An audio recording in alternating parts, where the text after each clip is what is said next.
InsyaAllah kita akan sambung pengajian kitab Jawharatul Tauhid, kata pengarang Syekh Ibrahim Al-Laqani rahmatullah alaih. Wa amma aidan, situ sama, wa amma aidan wajiban wal mumtani, ataupun iradatun wal ilmu, iradatun. Wa amma, baik. Bismillahirrahmanirrahim. Kata pengarang rahimahullah ta'ala, wa amma aidan wajiban wal mumtani wa mislu dha kalamuhu falnattabi'. Kalau kita Rumi buku surat 95.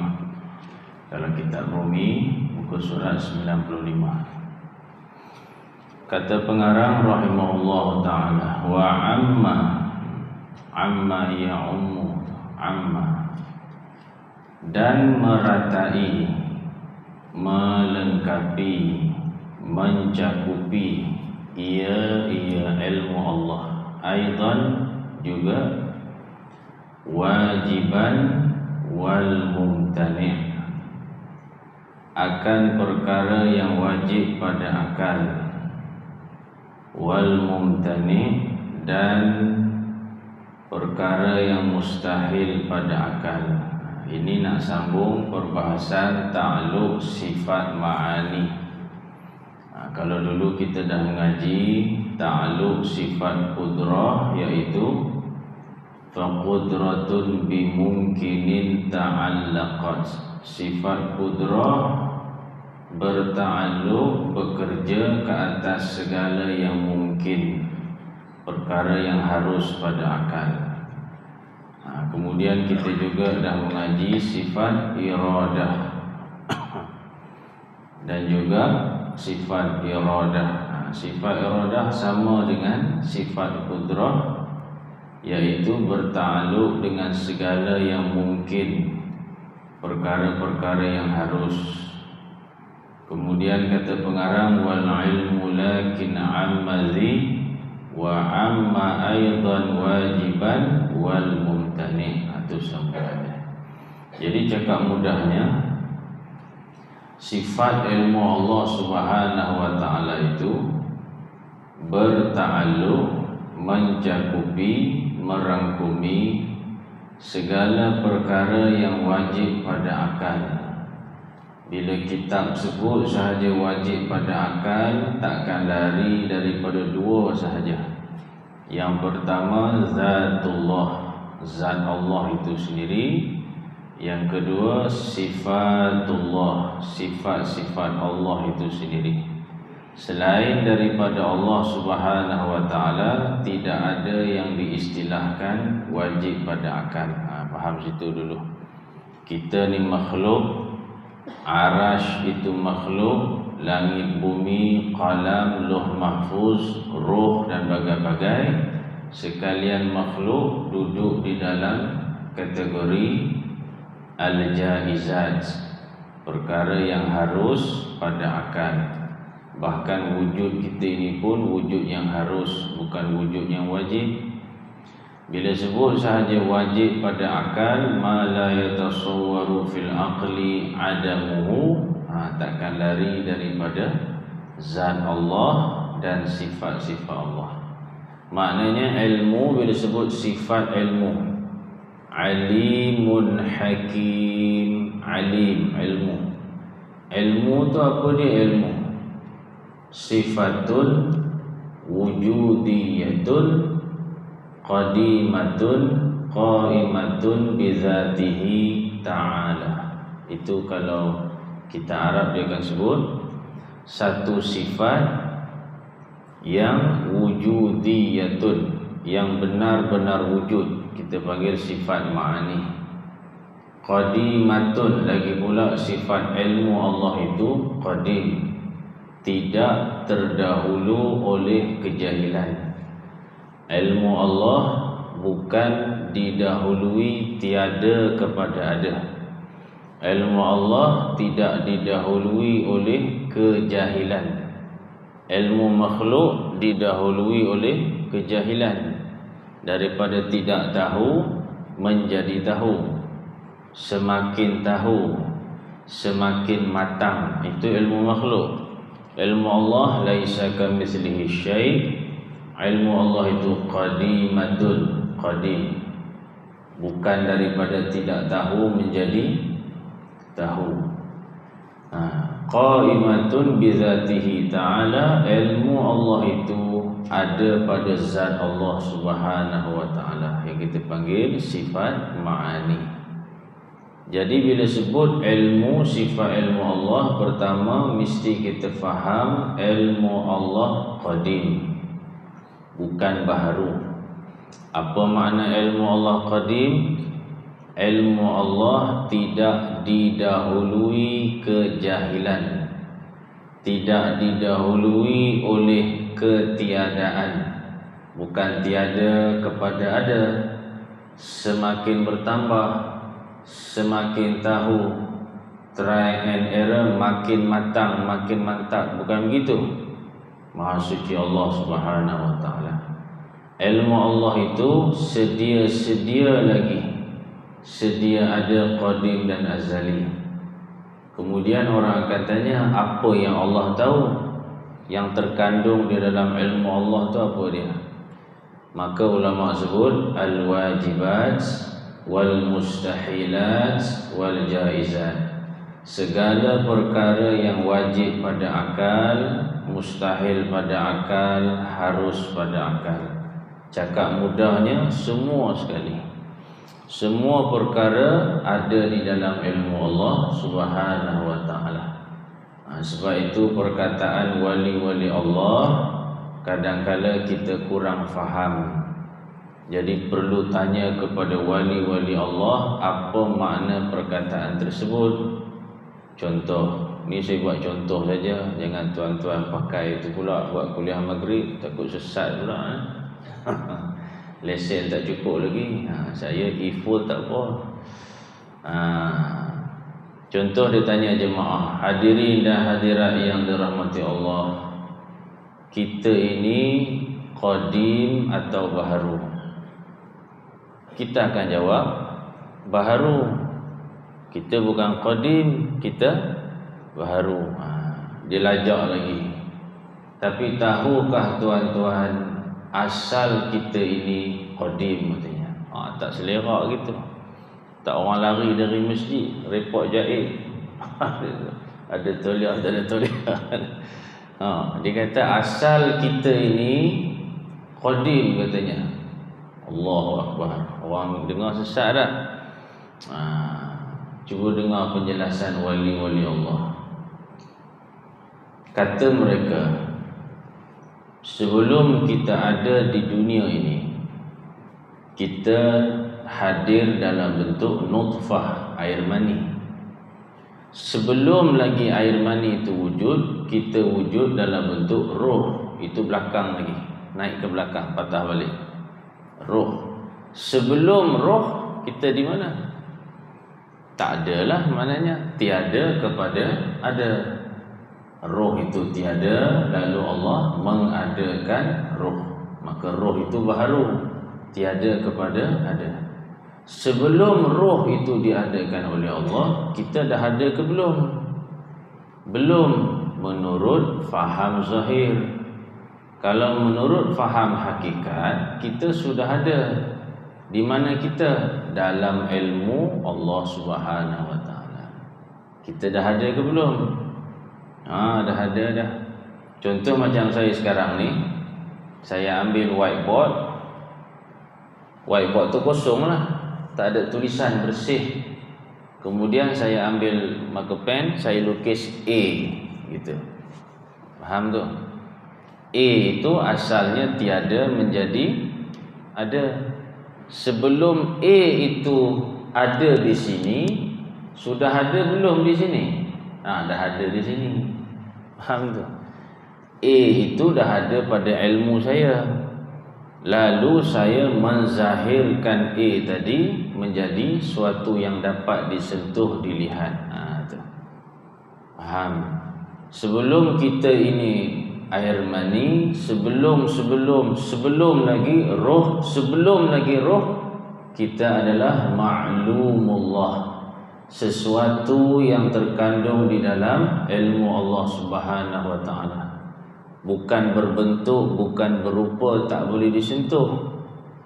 Kita ini sebahagian daripada ilmu Allah. Faham situ dulu. Lalu kita yang duduk di dalam ilmu Allah itu, waktu itu belum berketui lagi, tak ada rupa, tak ada apa lagi. Dia dalam bentuk sifat Allah yang qadim.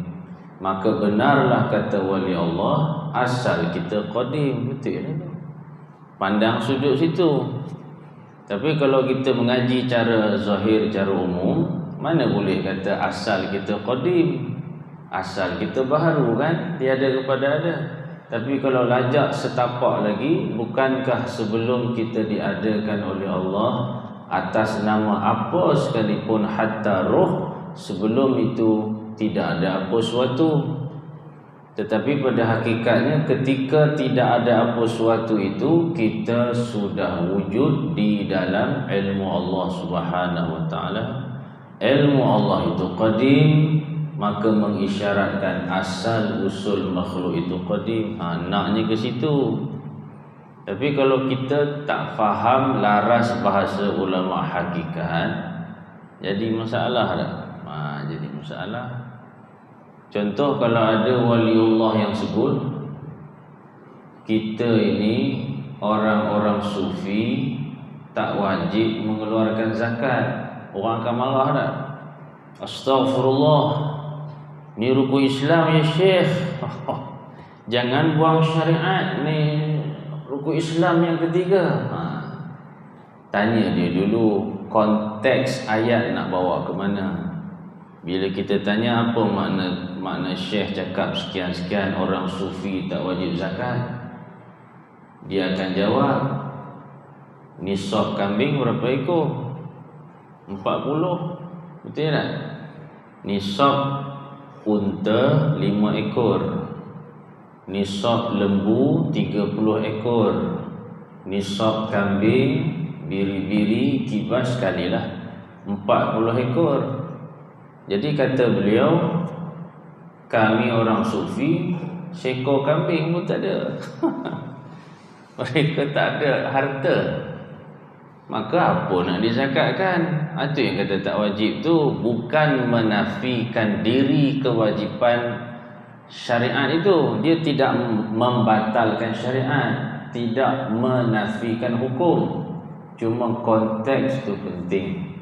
Ini kadang-kadang ada setengah orang yang menuntut ilmu, bila dia rasa dia berilmu, dia darah panas. Tahu darah panas? Temperature dia tinggi. Nak berdebat, tulis dalam Facebook berkajang-kajang. Dalil itu, dalil ini, rujukan itu, rujukan ini. Panas, temperature dia tinggi. Dia rasa orang lain sikit syarahan tak berbetulan selera dia, dia pangkah selalu, buat video. Faham tu? Tak ada kerja mana. Tu kata tak ada kerja, buat solat duha. Faham tu? Jadi kalau kita belajar ini, faham konsep ilmu. Ilmu itu terlalu luas. Hatta Nabi Musa alaihi salatu wassalam ulul azmi. Nabi Khidir bukan ulul azmi. Kalau bahasa tuan-tuan orang kapal ni, rank holder, tahu pangkat. Kalau ikut pangkat, Nabi Musa lebih tinggi maqam daripada Nabi Khidir alaihi wassalatu wassalam. Tetapi meskipun Nabi Khidir tidak ulul azmi, bukan ulul azmi, Allah perintahkan, bukan menggalakkan, Allah perintahkan, wajib ke atas Nabi Musa pergi belajar dengan Nabi Khidir alaihi wassalatu wassalam. Nak menunjukkan apa? Walaupun kamu ulul azmi, ilmu aku itu meluasi. Faham? Situ. Ni setengah orang tak faham. Itu yang dia jadi darah panas tu, temperature tinggi. Dia mengaji hikam contoh.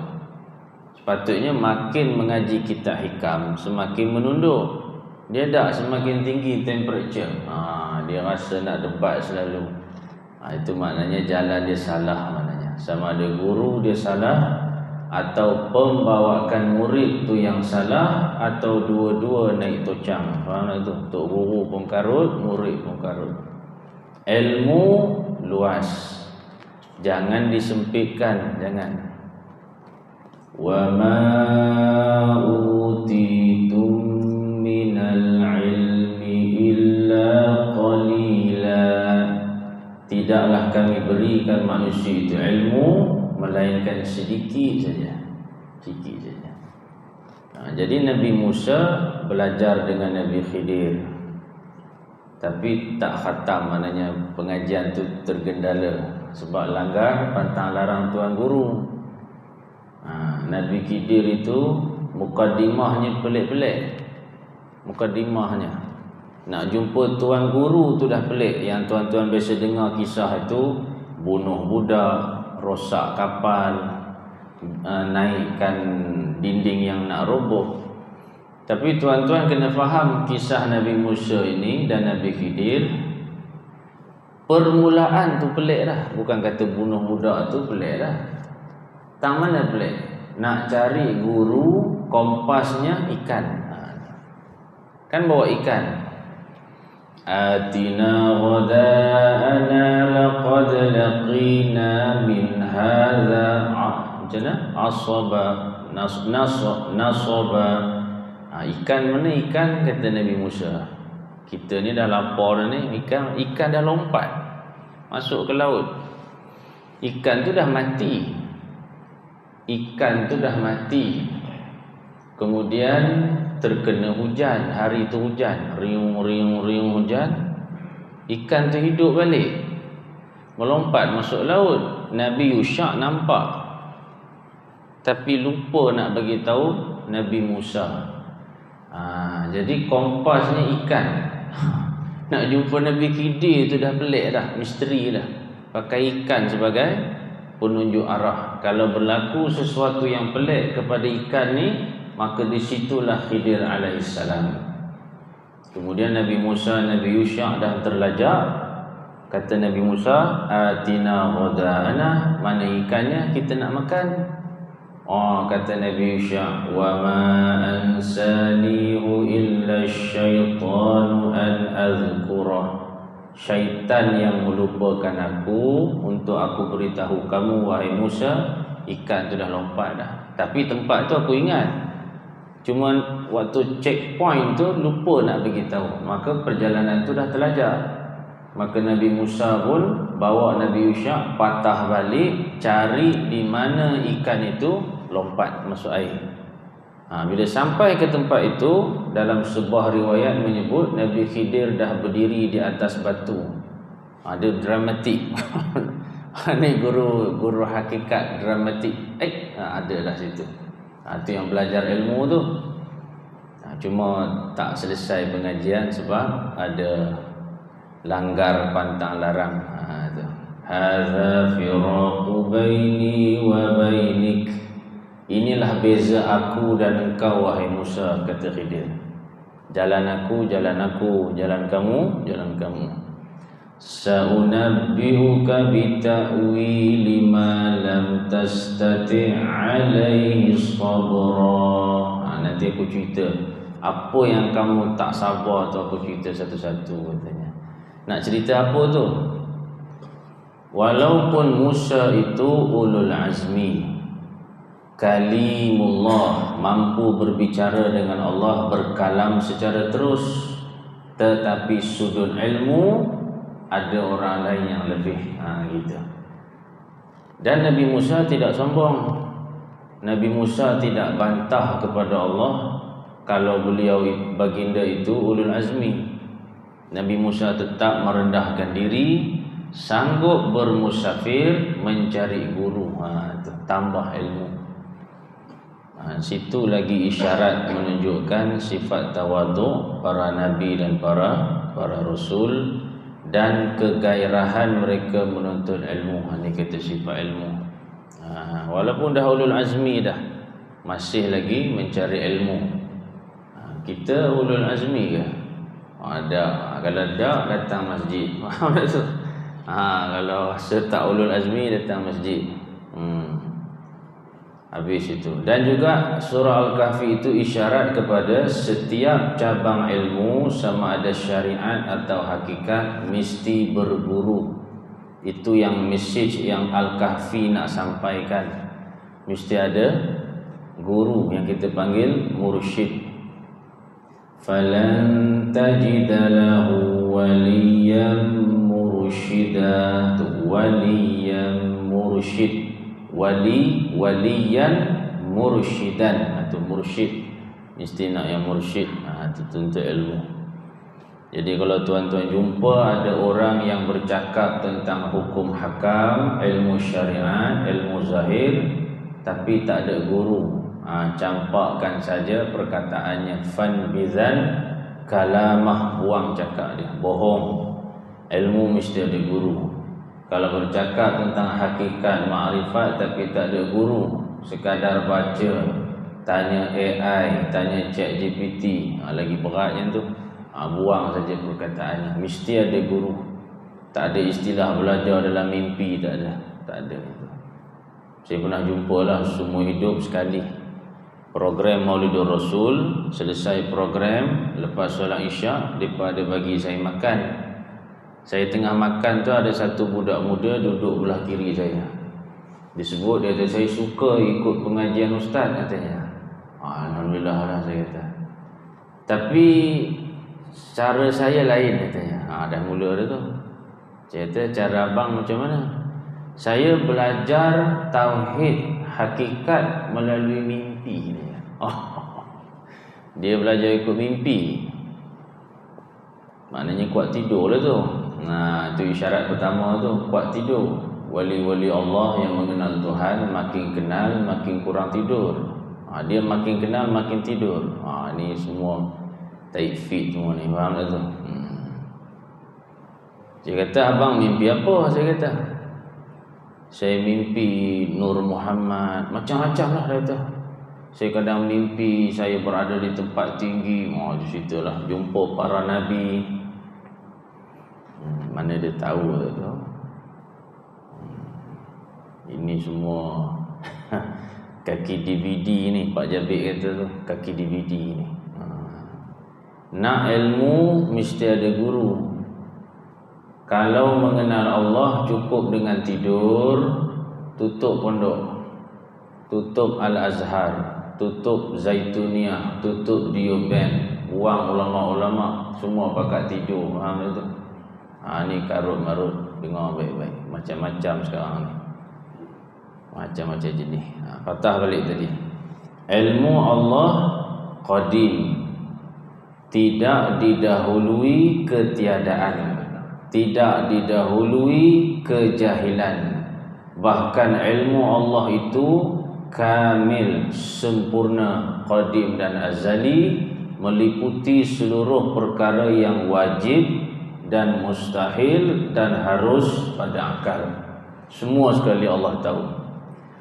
Dan di sisi Ahlus Sunnah wal Jamaah, ilmu Allah itu meliputi segala kulliyat dan juz'iyat. Kulliyat maknanya, cakap mudahnya, perkara-perkara yang umum. Langit, bumi, manusia, jin, malaikat, itu kulliyat. Juz'iyat, perkara yang terperinci, halus-halus. Di sinilah setengah kelompok, contohnya Mu'tazilah, mereka tergelincir apabila Mu'tazilah beriktikad Allah hanya tahu perkara secara kulliyat sahaja, secara umum saja. Tetapi partikel, zarah-zarah, perkara yang halus-halus itu Allah tidak mengetahui. Wal'ayazubillah. Ini salah. Sebab tu tuan-tuan buka dalam Al-Quran. وعنده مفاتح الغيب لا يعلمها إلا هو. Di sisi Allah itu mafatih, Allah ada anak kunci perkara ghaib. Wa indahu mafatihul ghaib, di sisi Allah ada kunci, anak-anak kunci perkara ghaib. Bukan kunci betul, ni bahasa sastra. Maknanya yang pegang perkara ghaib Allah, bukan wali, bukan nabi, bukan rasul. Allah yang pegang anak kunci perkara ghaib. Kemudian Al-Quran melanjutkan, wa ya'lamu ma fil barri wal bahr. Allah mengetahui segala apa yang ada di daratan dan di lautan. Allah tahu belaka. Itu kata sifat ilmu Allah. Wa ma tasqutu min waraqatin illa ya'lamuha. Tidaklah gugur walau sehelai daun. Tidak gugur walau sehelai daun ke bumi, illa ya'lamuha. Allah tahu daun tu yang mana satu. Allah tahu. Itu nak cerita apa tu? Juz'iyat. Ilmu Allah ini, yang ni tuan-tuan perlu belajar bahasa Arab lah. Itu surah apa tu? Lupa dah. Saya surah apa tak ingat. Surah, kena buka Quran.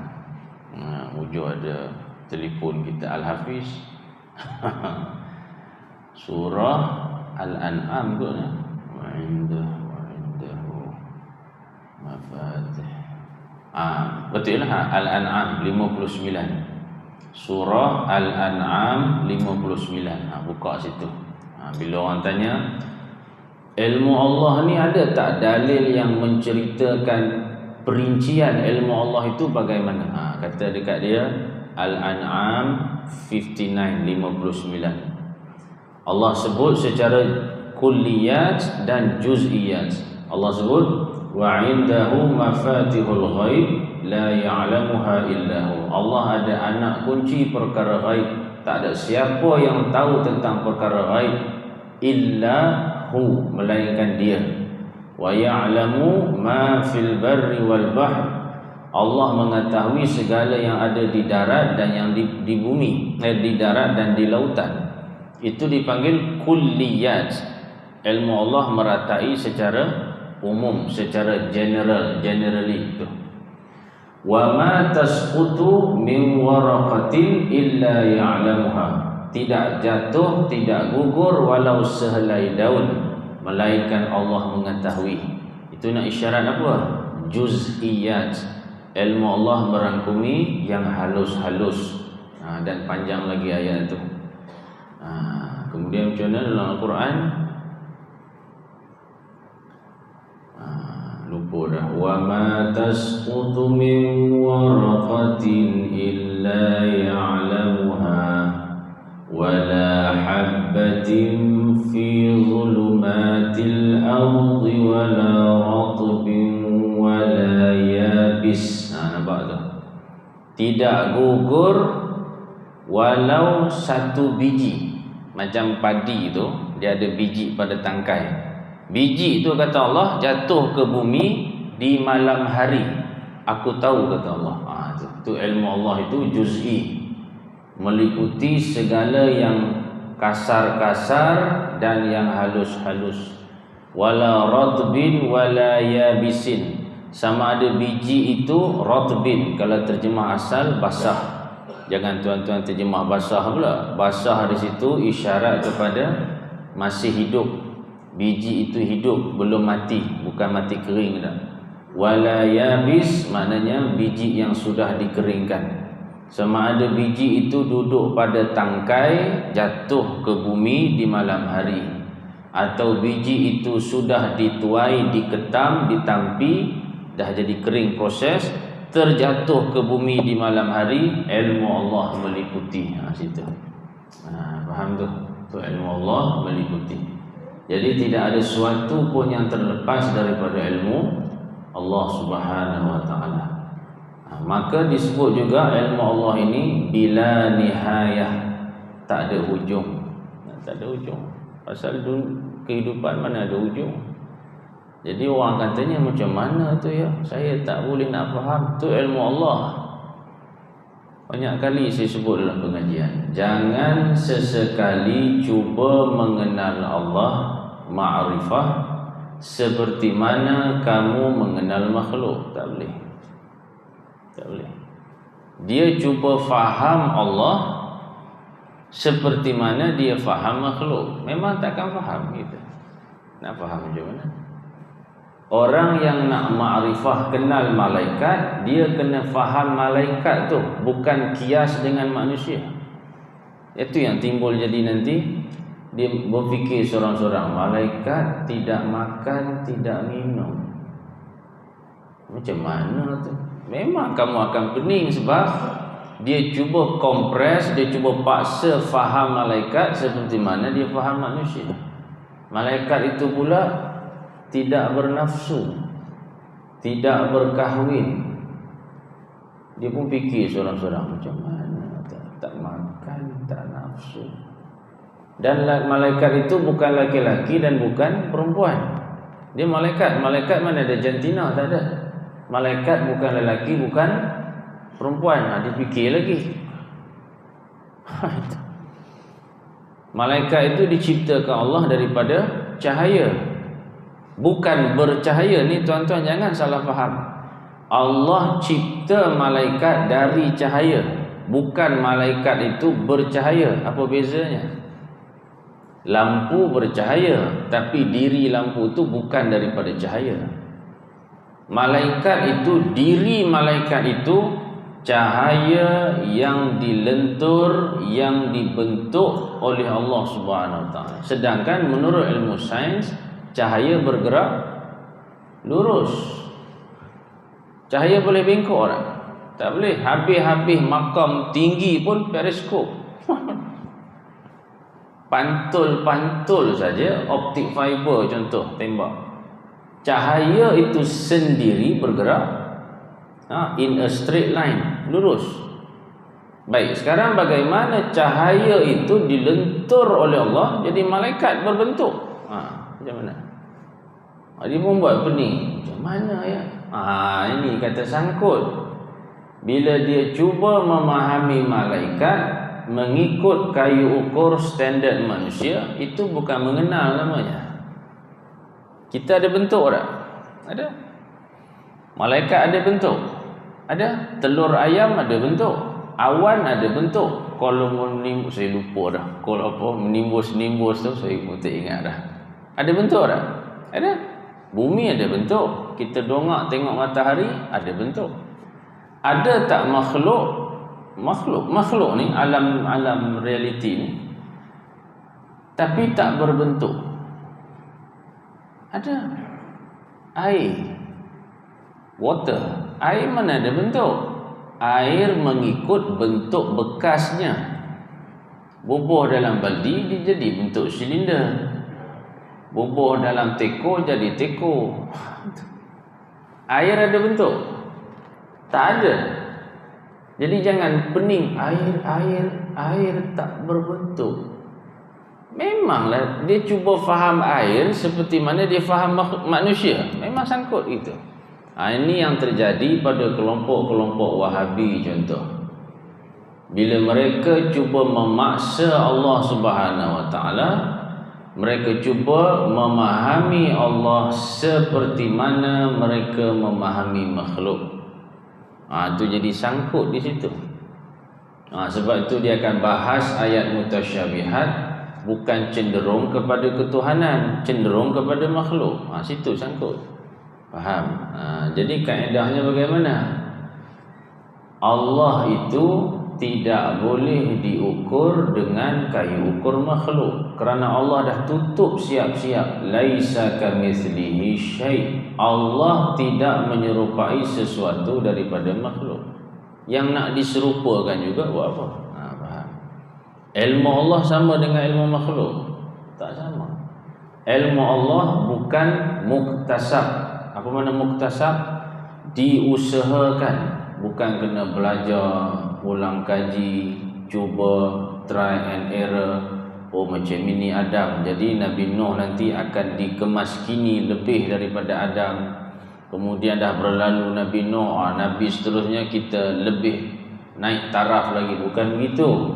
Ilmu Allah qadim dan azali, sempurna, tidak didahului oleh kejahilan. Tak ada. Faham tu? Jadi tak timbul sepatutnya dialog-dialog orang awam. Allah tahu ke? Macam mana boleh kata gitu? Mana boleh cakap Allah tahu ke sekian-sekian?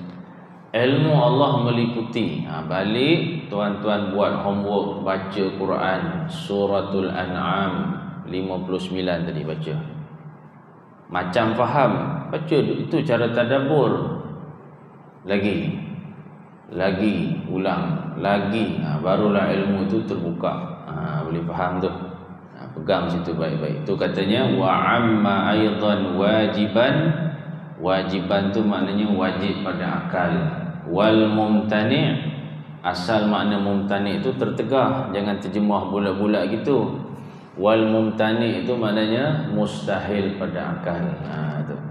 Jadi ilmu Allah sambungan yang sebelum wal ilmu lakin ammazi wa amma aidan wajiban wal mumtani'. Dia kena rujuk syair yang sebelum baru lengkap.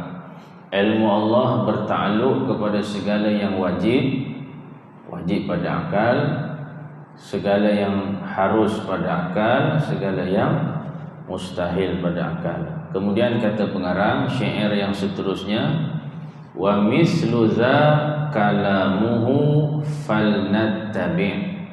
Dan seumpama ini itu merujuk kepada ilmu. Wa mislu za, dan seumpama ini maknanya seperti mana ilmu Allah, kalamuhu, sifat kalamnya. Apa nak cerita situ? Bila ada kalimah mislu, tentu ada wajah syabah. Dan seperti mana, semisal, persis, sama seperti ilmu, begitulah sifatnya kalam Allah. Nak cerita apa? Sifat kalam Allah bertakluk sama seperti ilmu. Itu maksudnya. Yakni sifat ilmu bertakluk kepada segala yang wajib, harus, mustahil pada akal. Sifat kalam juga bertakluk kepada wajib, harus dan mustahil pada akal. Situ maksudnya. Cuma bezanya sifat ilmu Allah ta'alluq inkisyaf, sifat kalam Allah ta'alluq dilalah. Itu saja. Berbeza sudut i'tibarat. Tapi kalau sudut ta'alluq sama. Sifat ilmu, sifat kalam berta'alluq pada segala yang wajib pada akal, mustahil pada akal, harus pada akal. Sebab itu kata pengarang wa mislu za kalamuhu, dan seperti ilmu juga sifat kalamnya Allah, falnattabi', maka hendaklah kita turuti akan dia. Tanda situ dulu. Nanti kita akan sambung wa kullu mawjudin anid lis-sam'i bih kazal basar idrakuhu in qila bih. Ini termasuk ta'alluq sifat sama Allah bagaimana. Kalau cakap mudah-mudah, sifat sama Allah, sifat pendengaran Allah bertakluk pada segala yang wujud, segala yang wujud. Adapun segala yang ghair mawjud, yang tidak wujud, maka sifat sama tidak bertakluk. Sifat sama Allah hanya bertakluk kepada segala yang wujud, mawjud, sama ada yang berbentuk suara atau lainnya yang tidak bersuara. Boleh situ. Kalau akan datang muka surat berapa? 96. Tanda situ dulu. Ada soalan nak tanya?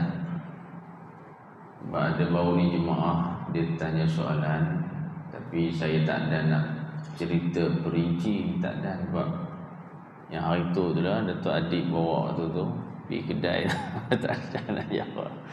Ada soalan nak tanya? Berdebat tak mau? Tak usah. Kalau kata saya nak berdebat, tak usah. Berdebat tempat lain. Tak ada mood subuh-subuh nak berdebat. Baik gaduh terus, tumbuk terus puas hati. Ada soalan nak tanya? Tak ada. Tak ada kan? Baik, insya-Allah tanda cerita dulu. Panjang umur, kita jumpa lagi. Aqulu qawli hadza wa astaghfirullahal azim li wa lakum. A'udzu billahi minasy syaithanir rajim.